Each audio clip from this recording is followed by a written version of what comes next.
I carabinieri della locale tenenza di Ribera hanno arrestato in flagranza di reato un 35enne per detenzione ai fini di spaccio. Nello scorso weekend, nell'ambito di un servizio svolto con l'ausilio delle unità cinofile del nucleo carabinieri di Palermo, è stato arrestato per spaccio di hashish un uomo di 35 anni di Ribera dalle iniziali LG, già noto alle forze dell'ordine per i suoi precedenti di polizia in materia di droga. Nell'ultimo mese l'abitazione di LG era stata tenuta sotto osservazione dai militari dell'Arma, i quali avevano notato un viavai di giovani, ne avevano controllato diversi, trovandoli in possesso di dosi di hashish.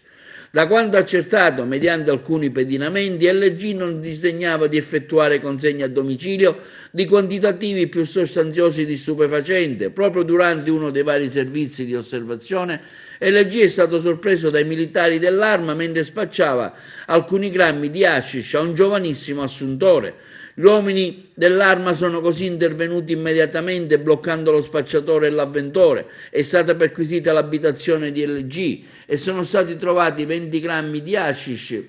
suddivisi in varie dosi, un bilancino di precisione e ben conservati in un incavo del lavandino del bagno 3.500 euro di banconote di vario taglio avvolti nel cellophane. A quel punto LG è stato tratto in arresto e su disposizione della Procura della Repubblica del Tribunale di Sciacca è stato messo agli arresti domiciliari.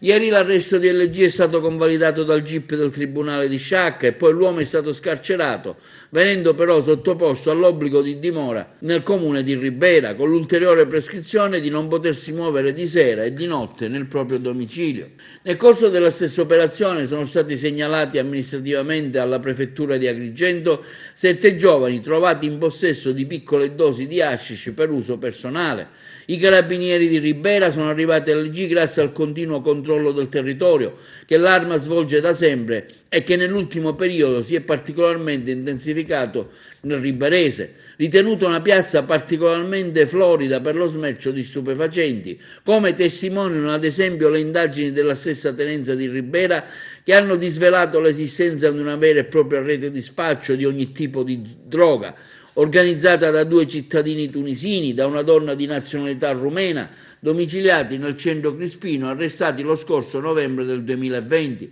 su ordine di custodia del Tribunale di Sciacca. Ricordiamo che la stessa comunità di Ribera, nei primi giorni del novembre del 2020, è stata sconvolta da decessi per overdose del 21enne Alessio Cusumano. Il presunto spacciatore della dose letale era Attilio Mandisi di Ribera, è stato arrestato dai militari della tenenza al termine di una velocissima attività di indagine, e del 50enne Nicolò Failla, anch'egli di Ribera, per cui la morte sono ancora in corso le indagini.